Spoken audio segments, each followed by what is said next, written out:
On today's show, we're taking you down memory lane for our final episode of 2015. Are you ready? It's going to be a good one. Hello and welcome. You're watching The Ledge. I'm your host, Lola Acala. So glad that you could join us on our final episode of 2015. We made it, guys, and what an incredible year it has been. So much happenings in our world, some big events that taught us harsh lessons about compassion and reminders for us all to always reach out to the humanity of our suffering fellow men. And as we all continue to seek and search for better versions of ourselves each day, I pray that all the lessons that we have learned along the way make such positive impressions on us that they stick with us all forever. Also, right here at home, huge, big changes with the election of our brand new Prime Minister. Congratulations, Canada. We did it, and what a way to end the year. So let's get right to it. We have a great show lineup for you today. For this final episode, I'm going to be taking you way back to where it all started from the first ever The Ledge show before Shark TV, to some memorable past shows all the way to present day ones. So, without further ado, on its first ever network broadcast, here are excerpts from the very first Lola Acala production, the 2008 recording in front of a live studio audience of gender wage inequity in Canada on The Ledge. Hello, welcome to the show. I'm your host, Lola Acala. You're watching The Ledge. The topic of our show today, gender wage inequity in Canada. The Ledge was created during my final year in university in 2008. It was a talk show style format, and my first topic was on the issue of gender wage inequity in Canada. You're watching The Ledge. The topic of our show today, gender wage inequity in Canada.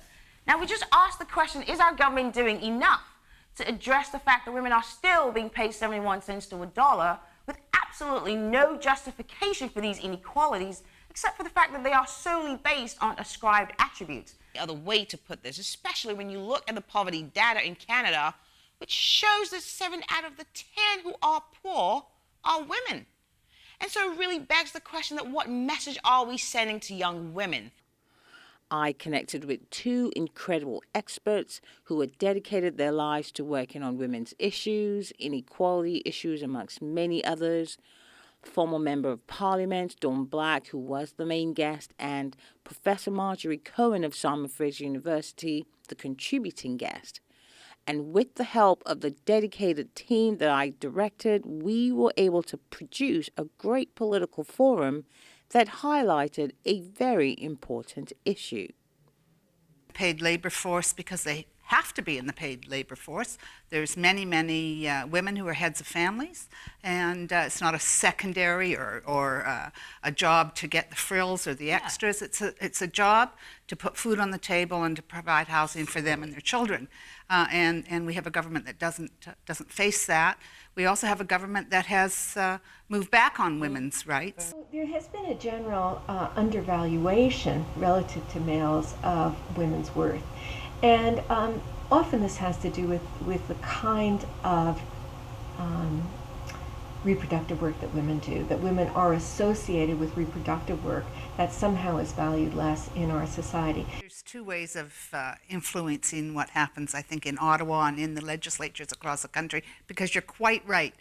Every decision that's made in parliaments and legislatures across this country has a direct impact on the lives of Canadians. And although pioneering women have made enormous strides in an effort to try to better women's conditions, the fact remains that more work still needs to be done. What about the hair, right? Such an important topic. We cannot highlight that enough. The fact that in 2015 we're still talking about pay equity is a stain on our so-called Western democracy. Over centuries, many have suffered and died for this cause, and many women still continue to die today because of a socially constructed notion that they are unequal to their male counterparts. And we must continue to fight to eradicate those antiquated ideas. And I have no doubt now that we will get there sooner than later with our new Prime Minister. His bold action in the last few weeks, announcing 50% women in cabinet, including a First Nations Justice Minister, is truly evident of his commitment to equitable change in Canada. Also, airing that topic just right now is also a very cool moment for me because finally I got the opportunity to air something I created back then, albeit it's taken about 7 years to get there. Up next, my Shaw TV years. Join host Lola Acala and her guests as they explore issues related to social justice and so much more. You can also see local arts and culture on The Ledge, Fridays at 8 p.m. on Shaw TV. After I graduated university, nothing really happened for my broadcast career until 2012 when I came to work as a programming intern and social media coordinator for Shaw TV Vancouver. Finally, I found an outlet for my creativity, and although the job didn't pay a red cent, it was everything. I worked on a number of old Shaw TV shows like Urban Rush and The Express. Soon after, I got my first opportunity to do an on-air story, and the rest, as they say, is history. So why not let's take a look at my first ever on-air story as a reporter for The Express on Shaw TV. You'll often find her as a beauty expert on both local and international shows like The Today Show, but she has just touched down here on the West Coast, and we are lucky to have her.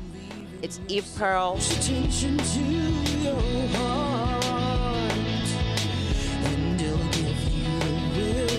What is the product of the year? We're known for the salmon concealer. What is a salmon concealer, you ask? Well, every woman has. If you ask every woman, what is your biggest issue that you have? Let me ask you, what is the biggest issue that you have with your... Of the times, it's about either too oily skin, if it's too dry, and it's about trying to find that balance between both. My whole HD line for sensitive skin, but it is, you can use it for us everyday women because we want to look as good as everybody else does. Tell us a little bit, about that and give women, especially young women, an advice in terms of, there's so much more you can do. Don't put yourself in a box. Don't be scared. My biggest goal would be for you not to be scared, to get rid of that fear and never wait until you're ready to do anything. Because if you wait until you're ready, you're never going to do it because you're never going to feel ready. Just do it. And how cool was that? My first ever on-air story. It also really was the first time I got to touch an Emmy Award. It really was a good day for first. I think I was kind of hoping that some of that Emmy magic rubbed off on me a little bit. My next story came a few short weeks after that first, and by now I was working on a Shaw TV volunteer show, Local Connection, as a reporter, and it was here that I really got to hone in my broadcast skills. My next interview turned out to be a pretty incredible one because I had to interview the Canucks organization for a hockey special I was working on. Here are excerpts from my 2012 Vancouver Canucks special with former Vice President and Assistant General Manager Lawrence Gilman. Let's take a look. A key part of day-to-day decision-making, he is Vice President of Hockey Operations and Assistant General Manager. It's Lawrence Gilman. Hi, thanks for having us. Good to see you. Well, thank you for having me. As we move ever so close to the 15 deadline when the current CBA expires, do you think we can expect to see a deal on the table allowing the season to open on schedule and on time, or are we in fact headed into another NHL lockout, the likes of 2005? Well, the short answer to that question is that that matter is way above my pay grade. But from our perspective, we are preparing for the NHL season to begin on time.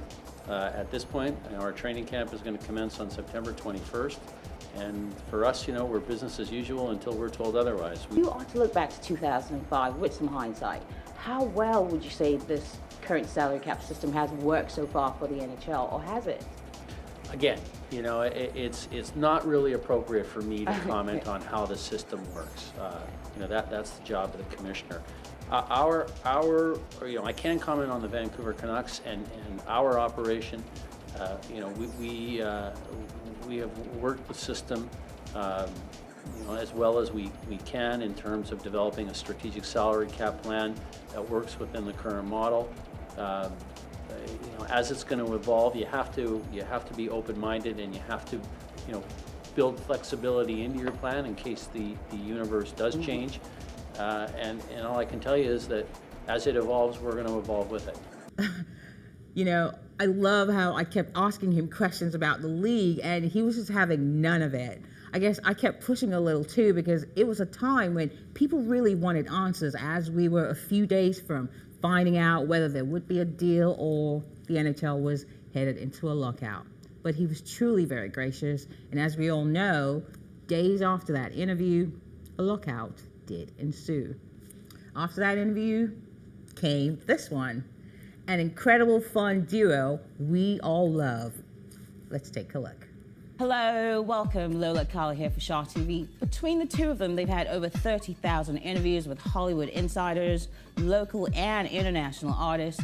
Their show has won over 10 Leo Awards and other numerous awards for Best Talk Show and Best Talk Show Host.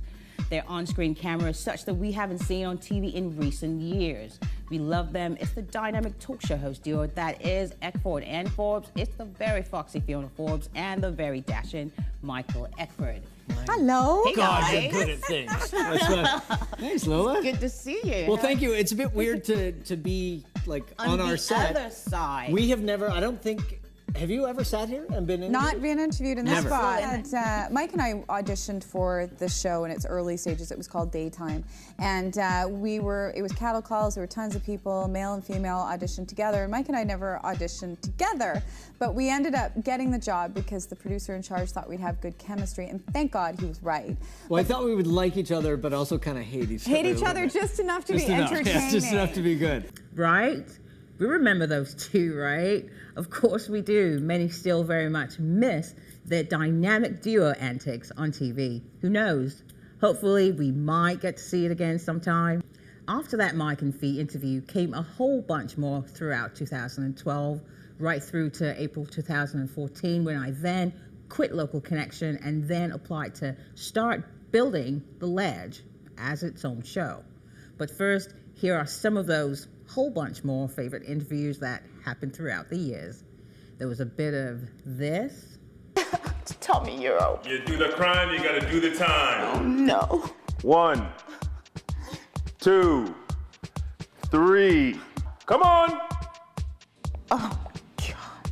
Good job. God. And a bit of this. Gotta love the fact that he took it to the next level, because his last album has influenced the Thai culture. And now his new album, again, he's doing the bow tie this time, but you know, it's all good. I'm still rocking the tie. And this. Best known as a sculptor, Michel Goulet's technique is to create installations based on everyday recognizable objects that encourage public participation. The Echoes, a series of 16 one-of-a-kind stainless steel chairs with English and French inscriptions reflecting everyday aphorisms of emotions and dreamlike thoughts. The goal of the artist is to foster human interaction and communication amongst those who visit the installation. Oh, and more favorites. Hello, so let's welcome to the show one of the best soccer players the game has seen, voted one of the top 30 players in the CONCACAF. He's gone on to win numerous awards over the years. He's also both US and Canadian Soccer Hall of Famer.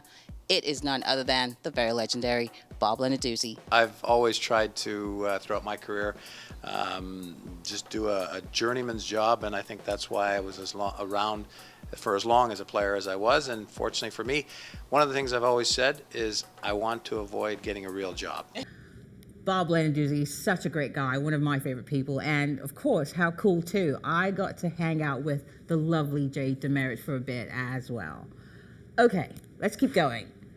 Another favorite one with the lovely Marco Iannuzzi of the BC Lions, who is doing incredible things to support multiple sclerosis research, and also too in the same interview, my sit down with incredible UBC neurological researcher, Dr. Helen Tremlett, who is doing some fantastic work with her neurological research. Two such great people.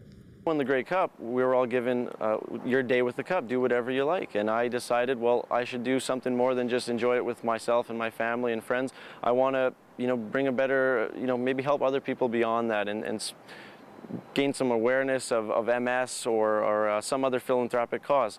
The Branch Out Neurological Foundation came to me, and I learned of their CEO, who was an Olympic speed skater, and she had MS, and she was no longer able to compete anymore. Well, she overcame a lot of her fatigue and a lot of her numbness through a homeopathic remedies of changing her diet and doing a whole bunch of different things as far as eating gluten-free, lactose-free, and that's when it lifestyle change, and that opened my eyes, and I said, well, when I remember the home nurse coming to our house, she never really mentioned those sorts of things. It was all about the medication.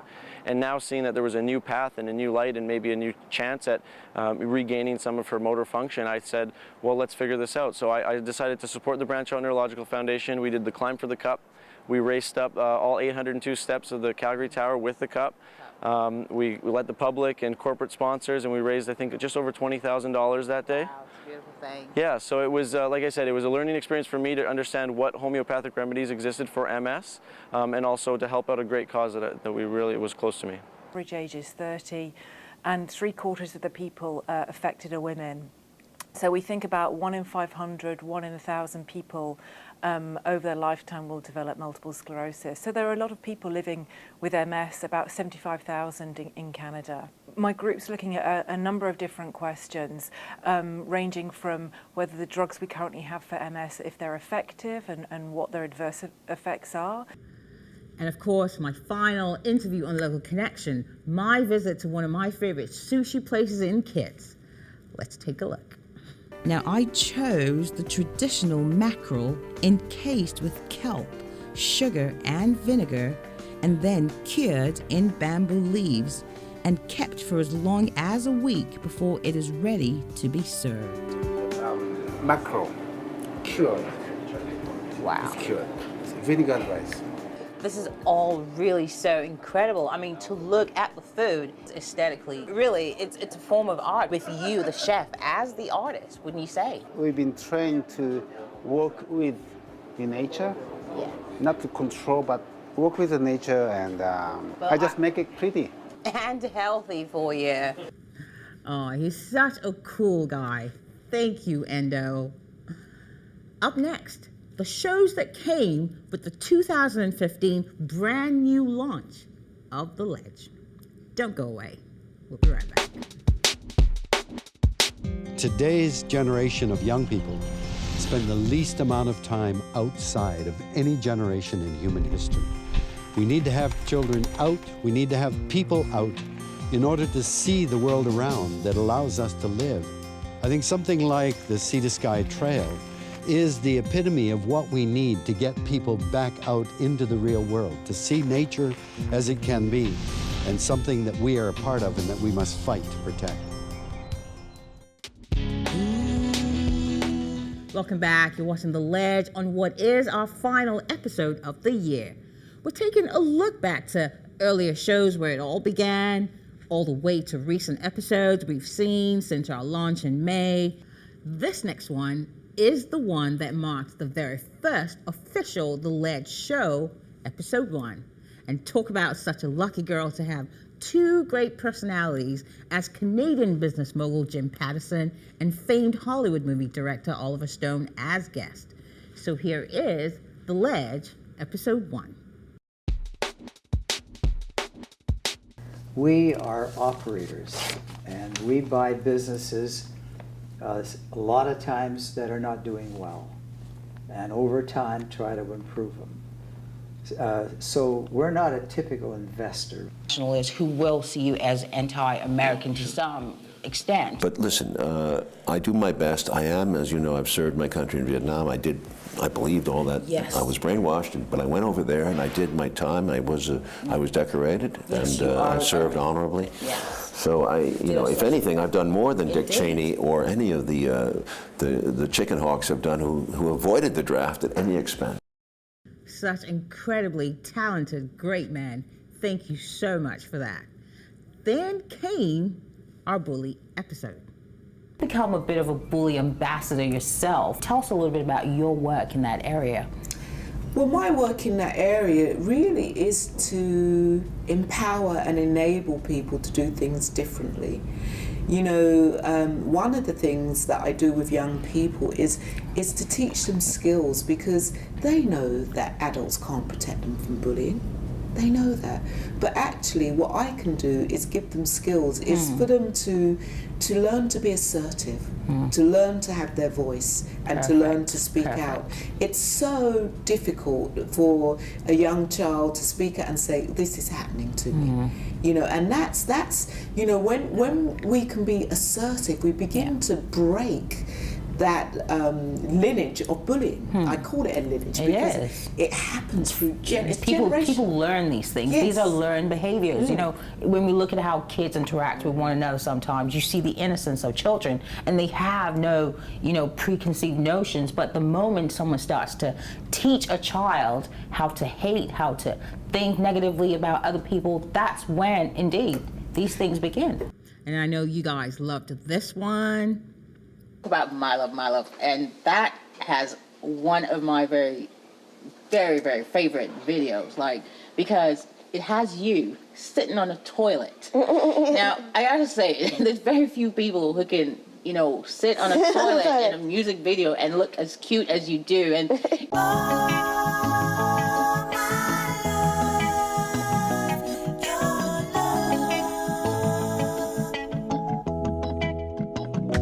you know, for me, that was Ineka honest and raw again, you know, and it worked. Like, whose idea is something like that? And some of this loveliness. Just generally an arts lover. I'm very, very interested in visual art and theater and dance as well, so I sort of move all my career in all directions, and I think it has definitely influenced my teaching dance. Is that evolved in its own way. And great passion. Oh, and this? She's a regular visitor. You know, she's been very busy this year with the album and all her other commitments. She usually attends most of the concerts that we have on site, and she'll pop in just randomly, just to, you know, it's a good buzz for the students. They're not expecting her, and suddenly Sarah McLaughlin standing there, and you know, she's very warm-hearted, and you know, she knows a lot of the students, but she's performed with a lot of them over time. And the sexual division of labor is really very, very much entrenched. But right now, it seems as though the only way to get the topic of gender and climate change looked at is to say, oh, well, we've got to get more women into the skills trades. And while this is important, I don't have a lot of faith that this is going to happen sufficiently that it is going to make a big difference to women in any case. So I do think that we have to look further and to look at what we consider when we talk about public policy and climate change. What are the other kinds of jobs we can be looking at and should be looking at? Indeed. And our last topic of 2015. Angie Robinson and her son.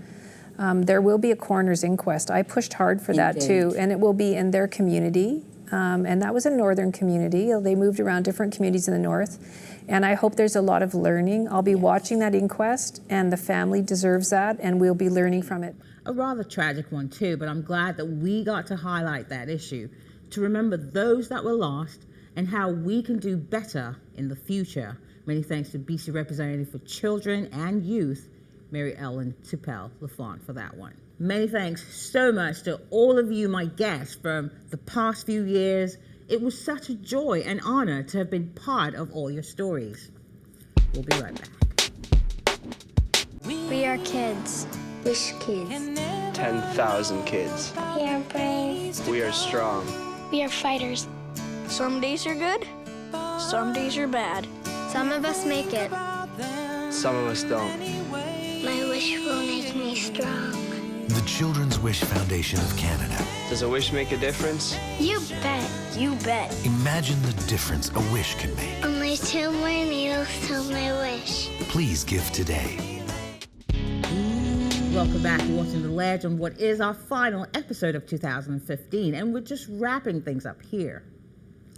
My goal for the show when we started was to ensure that whilst entertaining you, that we were also bringing you issues and stories that matter to you, that we were also contributing positively to our communities, helping to bridge gaps of understanding, educating, advocating equality for all members of our community, and this one, just as important to me, ensuring diversity in our media landscape so that future generations of Indigenous and ethnic minority Canadians get to see themselves fairly, accurately, and positively represented in a way that inspires them of the possibility of their own greatness.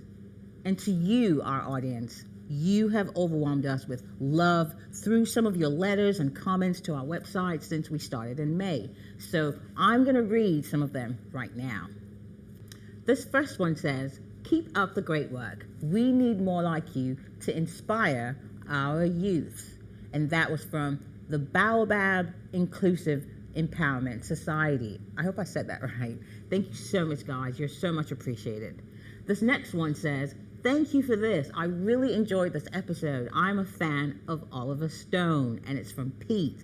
Thank you so much, Pete. I'm glad that we were able to bring that to you. This next one says, "This is my favorite new show. I'm always excited to see what's new. Great job, Lola Acala." And it's from Liz. Liz, thank you so much, my dear, and it is so much appreciated. We cannot possibly get to all of them, but we did get them all, and we appreciate each and every one. Your kind words encourage us and lets us know that we are making some kind of a difference in our community, and I hope that we can continue to count on your support to help us achieve all of our work. And that's our show. Thank you all so much for joining us each week, bringing us into your homes. Please keep your letters and your comments coming in through our website, www.theledgetvshow.com, or you can tweet me at Lola Acala. We love getting those feedbacks from you, and you can also see full episodes of each interview from today on our website. And finally, a big, huge thank you to my Ledge team production family. You have been by my side through all of the thick and the thin. I love you guys so much, and I appreciate all of your dedication towards our goals. I know it hasn't been easy. I will never forget all your efforts. This holiday season, guys, no matter the challenges we've all faced this year, this is a time for us all to examine where we've been, where we're headed, what our purpose is, realizing our duty to our fellow man, holding on to our hopes and our dreams, finding those silver linings in every cloud, and there's always much to be thankful for. We just have to open our eyes to see it. And importantly, too, I think, is for us all to remember that diversity is a beautiful thing, and we must proceed from a place of love always in our actions and act with brotherhood and sisterhood towards one another. We're all in this together after all, so let's try to be better versions of ourselves with one another. I love you guys. I wish you all a happy and safe holidays and the very best of the coming year to you and yours. Take care of one another, guys. Be happy, be merry, and we'll see you soon. Wants to be, it all becomes clear.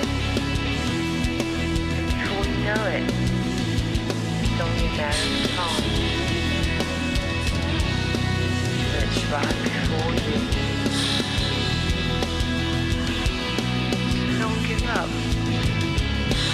Know, truly know, God understands who you are.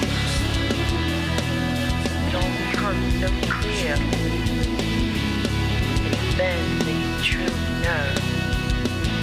And before you know it, it's only a matter of